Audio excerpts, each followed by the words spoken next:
அஸ்ஸலாமு பாஸ்தா பண்ணி ரொம்ப நாள் ஆகுது. பட் ஒயிட் சாஸ் பாஸ்தா வேண்டாம். இப்படி பண்ணுங்க, அப்படி பண்ணுங்க. நம்ம பசங்க தான் ஐடியாவே குடுப்பாங்க. நம்ம யோசிக்கிறதுக்கும் வேலை இல்லாம போயிடும்.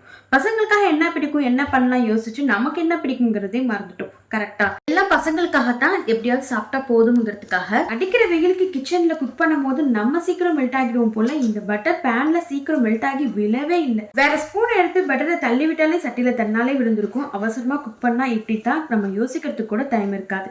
அன்னைக்கு பட்டர் கார்லிக் பாஸ்தா தான் பண்ணியிருந்தேன். எப்படி செய்யணும் பார்க்கலாம். பட்டர் கூட சிக்கன், தேவையான உப்பு, மஞ்சள் தூள், காஷ்மீரி மிளகாய் தூள், garam masala, ginger garlic paste சேர்த்து ஃப்ரை பண்ணி எடுத்துக்கோங்க. ஃப்ரை பண்ணிட்டு இது ஒரு சைடு வச்சுக்கோங்க.